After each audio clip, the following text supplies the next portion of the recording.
ahora vamos a darle la bienvenida a un ex hombre de prensa. ¿Qué? Un ex hombre de prensa, pero que no se ha olvidado de la prensa, que otra cosa. Comunicador innato, de profesión ingeniero. Me parece ingeniero mecánico, me parece Roberto Aspiazu. Él me va a confirmar, lo hemos invitado el día de hoy, porque siempre él está atento y bien informado de los acontecimientos nacionales y particularmente de las actividades productivas del Ecuador. Lo saludo, le agradezco estar con nosotros aquí en Huancavelica 830M y le consulto a Roberto Aspiazu. Ayer los ecuatorianos, yo no voy a decir que todos, pero los más interesados en lo que podía decir el señor presidente Guillermo Lasso, estuvimos atentos y tenemos ya un concepto.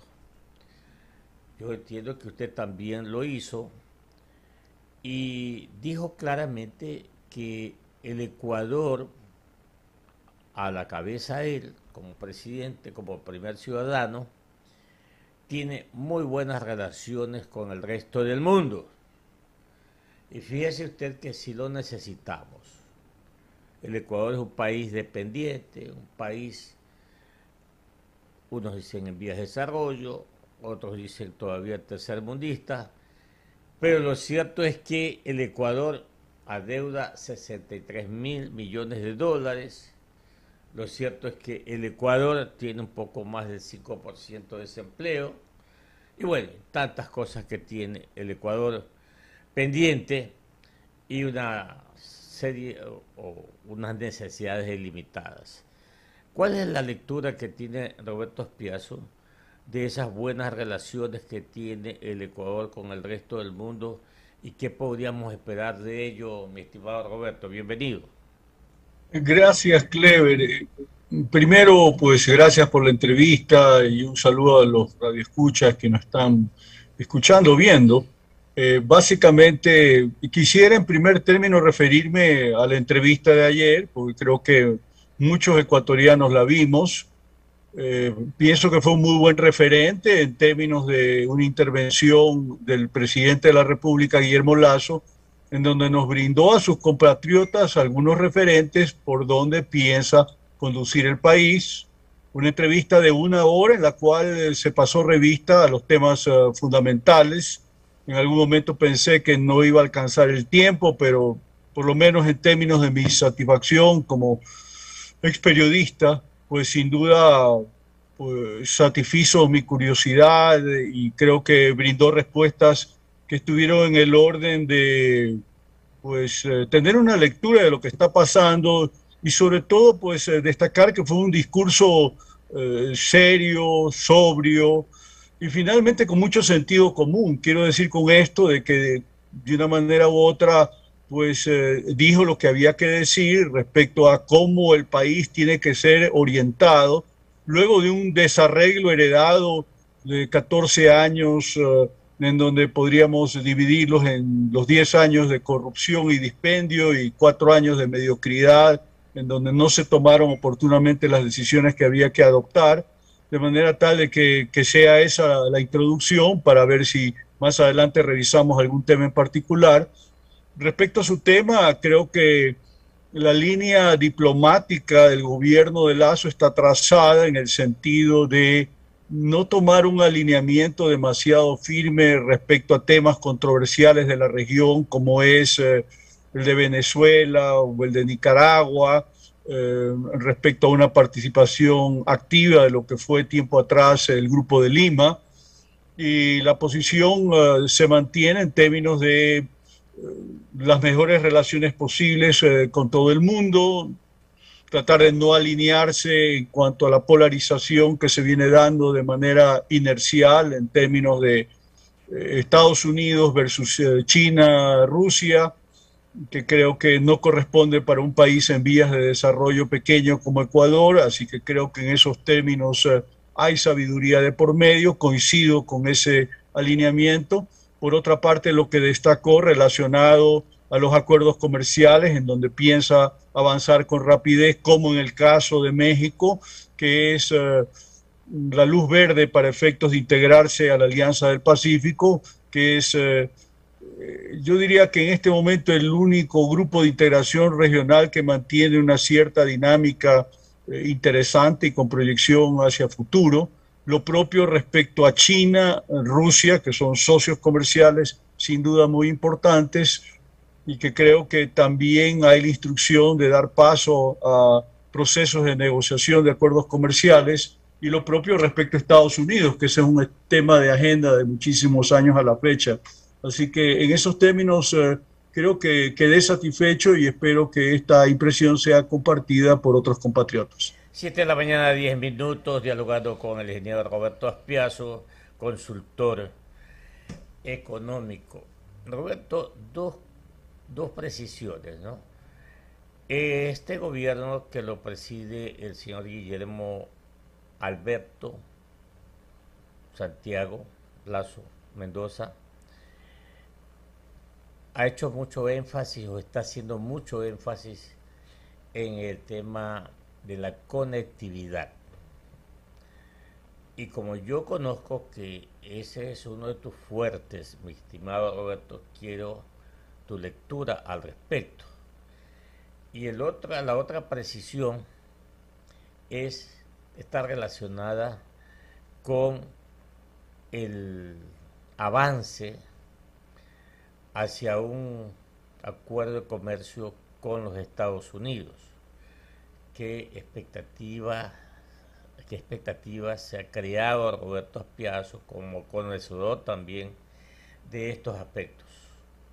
A ver, comencemos con el tema de la conectividad. Yo pienso que ahí hay un desafío.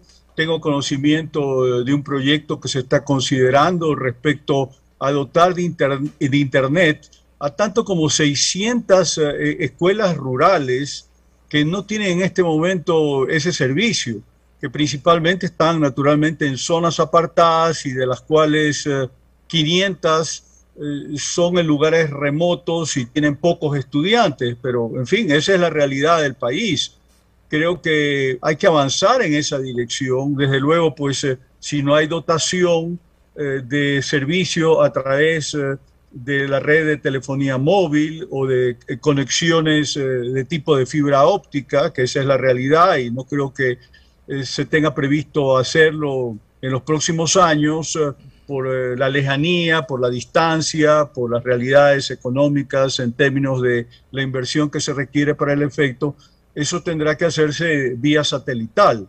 Es el único medio como para dotar estas escuelas de conectividad, pero estos temas van avanzando, creo que están ligados también a lo que tiene que ver con telesalud, con teleeducación, que están vinculados a la hora de la hora, toda vez que en el momento que se le otorga a estos lugares remotos conectividad, hay que buscar soluciones de ese tipo también, que finalmente, en el caso de telesalud, abaratan muchísimo los costos, porque la idea es brindar Internet no solamente a las escuelas, sino que dentro de estos lugares también se pueda establecer un centro de salud para atención de la población aledaña, de manera tal de que eso como comentario a la primera parte. También pues creo que es un desafío la negociación de los nuevos contratos de concesión con las operadoras de telefonía móvil que tendrían que estar renovados a 2023, y pienso que es un acierto el anuncio que se ha hecho en el sentido de que lo importante es que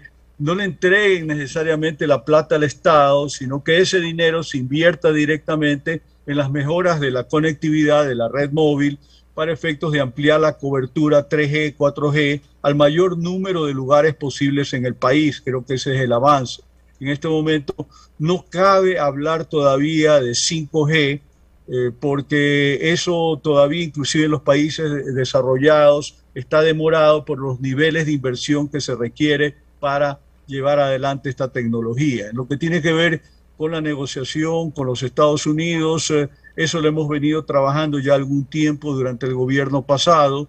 De hecho, recordar que en 2006 estuvimos a 48, 72 horas de cerrar una negociación que lamentablemente no sucedió por efectos de, en ese momento se adoptó una política pública en lo que tiene que ver con el régimen petrolero, que significó que los negociadores norteamericanos se levantaran de la mesa, y desde entonces, hace ya 15 años, no hemos logrado volver a una mesa de negociaciones, y como bien dijo el presidente Guillermo Lasso, hoy por hoy Ecuador es el único país de la cuenca del Pacífico que no tiene un TLC con los Estados Unidos, lo cual es un contrasentido. Y de hecho ninguno de los países que haya llevado a cabo esta negociación, en este momento es un tema objeto de debate nacional alrededor de si esto fue conveniente o no.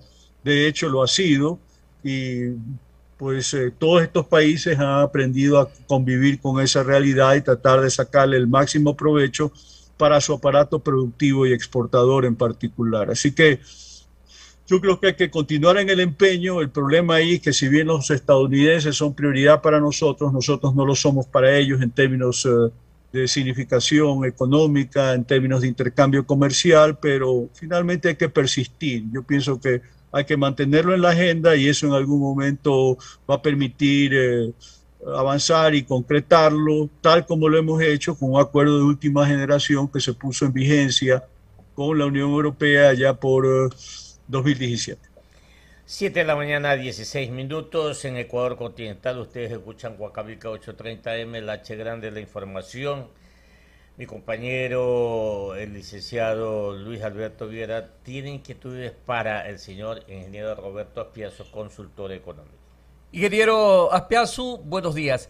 El mismo presidente de la República ayer destacó que el plan de vacunación es un éxito, se ha alcanzado un 75%, con las medidas de bioseguridad que se están aplicando, y esa convocatoria que está haciendo desde el mismo Ministerio de Trabajo para tratar de cerrar un poco esa brecha laboral de desempleo, subempleo, está muy bien. La consulta es: Quito, la capital de los ecuatorianos, que se retrasó un poco en su reactivación, ¿cómo está al momento ante estas convocatorias y decisiones que tiene el gobierno? Bueno, hay varias preguntas de por medio. Empecemos por la primera, la campaña de vacunación. Se logró el objetivo de los 9 millones de vacunados dentro de los primeros 100 días de gobierno.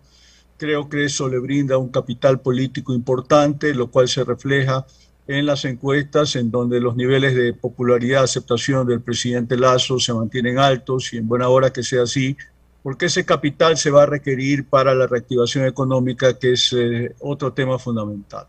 Decir que más allá del éxito de la campaña de vacunación, hay el desafío relacionado a la reforma integral de la Red Pública Integral de Salud. No hay que olvidar que ese es un tema también pendiente. Hay que mejorar la calidad y la cobertura de las prestaciones de salud por parte de la red, que en este momento son deficientes, a pesar de que, para referirnos únicamente al caso del Ministerio de Salud Pública, en la actualidad estamos invirtiendo alrededor de $3 mil millones de dólares al año en lo que tiene que ver con la prestación de estos servicios por parte de 88.000 servidores públicos, es decir, una cifra muy alta, solamente superada por el Ministerio de Educación en lo que tiene que ver con, burocracia, servidores públicos, insisto. Eso es por un lado.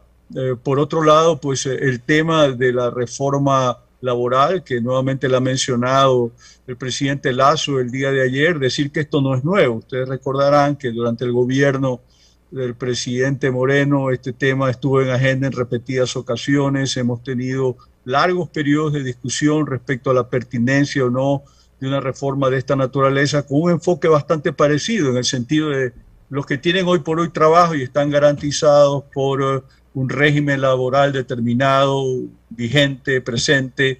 Bueno, ellos no entrarán dentro de la reforma legal que quedará propuesta, y que es necesaria en circunstancias que hay 5 millones de ecuatorianos que forman parte de la población económicamente activa, que no tienen en este momento oportunidad de acceder a una fuente de ingreso estable a través de un empleo formal, empleo digno, de acuerdo a los estándares de la Organización Internacional del Trabajo.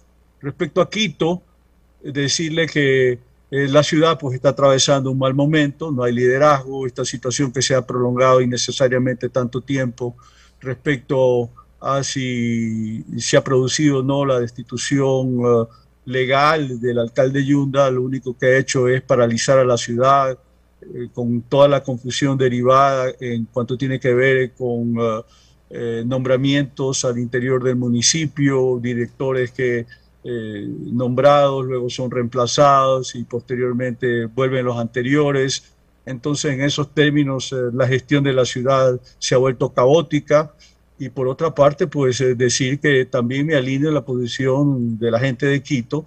Yo vivo acá ya muchísimos años en el sentido de que el alcalde Yunda debería dar un paso al costado y creo que eso va a suceder tarde o temprano. Yo pensaría que relativamente pronto, debido a este proceso que le sigue la Fiscalía por corrupción, en donde las pruebas que hay de por medio son incontestables y lo comprometen a él, a su hijo, a su entorno de colaboradores, y eso es algo que ya está prácticamente probado y es cuestión de que la justicia siga su trámite y se resuelva lo que corresponda conforme a derecho, que creo que no puede ser otra cosa, sino que se avance con el juicio correspondiente y que eso implique de que la destitución entre en efecto cuanto antes.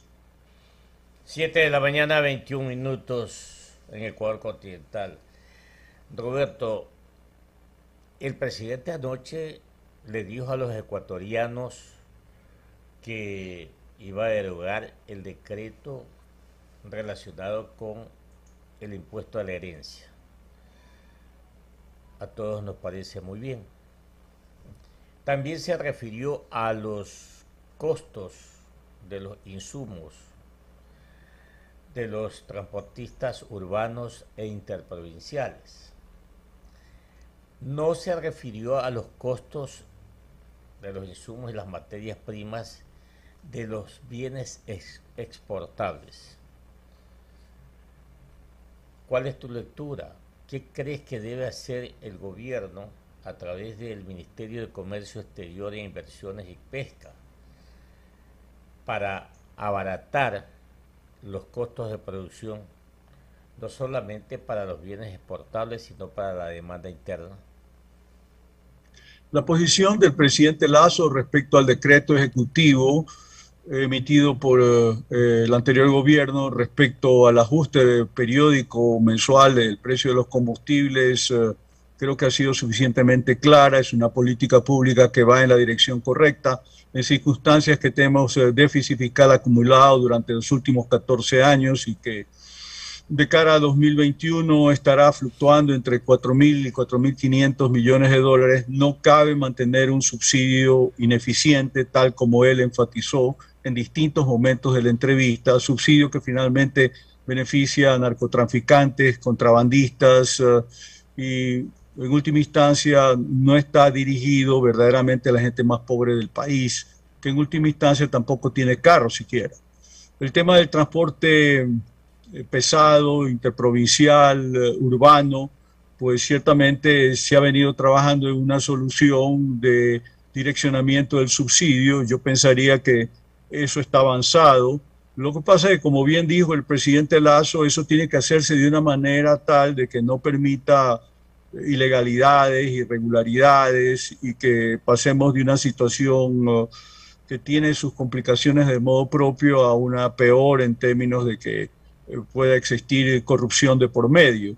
Entonces, eso tiene que hacerse bien. Por otra parte, también señaló, y creo que en esto hay una línea coincidente, en cuanto a que venimos hablando del direccionamiento de subsidios al menos 25 o 30 años en ese orden. Desde los años 90 ya le estamos dando vuelta a esta necesidad, porque en verdad, pues, cuando Ecuador surgió a la etapa petrolera, allá por 1972, lo hizo con la mentalidad de que esa bonanza hidrocarburífera tenía que beneficiar a la población vía un subsidio en los precios de los combustibles. Y durante muchísimos años esa mentalidad ha prevalecido, pero hoy por hoy las circunstancias del país no permiten mantener indefinidamente un subsidio de esta naturaleza y tenemos que ir procurando precios más reales de los combustibles. Esa tiene que ser la orientación de la política pública, porque de otra manera no vamos a poder poner freno a todo este problema que hay con el contrabando, que probablemente insume una cifra en el orden del entre el 17 y el 20% del total que se importa, porque finalmente nosotros somos productores marginales de combustibles y exportamos crudo y luego tenemos que comprar los productos derivados. Entonces, bajo esta realidad, digamos, este amplio contexto que me permito analizar brevemente, yo por lo menos apoyo firmemente esta política pública porque va en la dirección correcta y tenemos que ir apuntando hacia un esquema de precios reales en donde naturalmente cierto sector del transporte pueda continuar teniendo el beneficio para que el coste del transporte de los pasajes no incremente, generando innecesariamente una tensión social en un momento que el país está intentando una reactivación económica y que en general hay muchos ecuatorianos que no tienen capacidad económica de compra. Entonces, yo diría que en esos términos también rescatar lo que mencionó el presidente Lasso en cuanto al diésel, que resulta que hacemos el cálculo del subsidio en base a un diésel de $3.60 cuando eso es falso. El diésel que se comercializa en el país de categoría o calidad de Euro 2 verdaderamente cuesta $3. Lo que trae a colación el problema derivado del monopolio estatal que en definitiva y de forma arbitraria fija estos precios en perjuicio del consumidor ecuatoriano. De manera tal de que en estos términos creo que con ese señalamiento el presidente Lasso no hizo sino pues referir la importancia de continuar con esta política pública para brindarle racionalidad a este esquema de precios. Creo que había otro elemento en su pregunta, pero me he extendido en esto y no quisiera continuar para Roberto, permitir que el curso del diálogo tenga más interacción. Sí, Roberto, la consulta está también para los costos de producción de los bienes exportables en cuanto a los demás sectores productivos. Sí, bueno, el tema referido a ese caso particular va en la línea de que inevitablemente el ajuste de los combustibles incide en la estructura de costos, pero no mayormente. Los estudios que se ha hecho sobre el particular dan cuenta de que esa incidencia tiende a ser más bien de tipo marginal y verdaderamente no resta mayor competitividad a la producción nacional, salvo casos bastante puntuales en el caso de la pesca, del camarón, pero igualmente son sectores que han tenido que venir ajustando su estructura de costos al tenor de la realidad, de ir ajustando el subsidio. Entonces, pues ciertamente hay que ir avanzando en esa dirección y no pensar de que los subsidios van a ser eternos. Si Esa es un poco mi línea de pensamiento alrededor de la pregunta que usted formuló. Sí, está bien. Permíteme, mi estimado Roberto, es concretamente consultarte, es los precios o los costos de las materias primas e insumos que no son precisamente los derivados del petróleo, sino las importaciones de estos insumos y materias primas que los sectores productivos hacen y que estos tienen que abaratarse para ajustar los costos de producción. Sí, definitivamente se tiene que continuar trabajando en esa dirección. Ya ha habido decisiones respecto a reducir aranceles para creo que más de 600 ítems, y esto tendrá que continuar porque los niveles arancelarios del país están por encima de los que aplican otros países de la región que tienen ciertamente mayor número de acuerdos comerciales suscritos.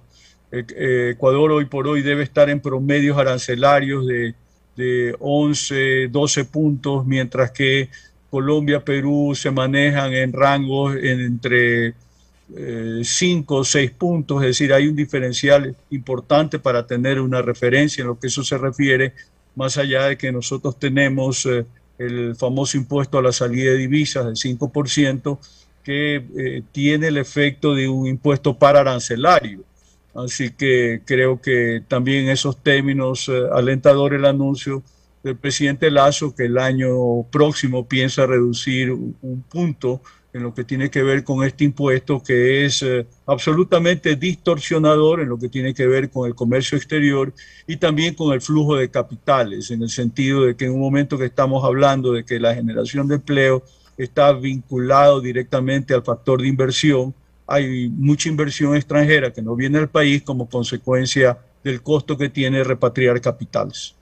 Un abrazo, mi estimado ingeniero Clever, Roberto abrazo, ha Aspiazu. sido un gusto estar con ustedes. Que ¿Ah? le vaya bien. Gracias por Buen la día. invitación. Buen día.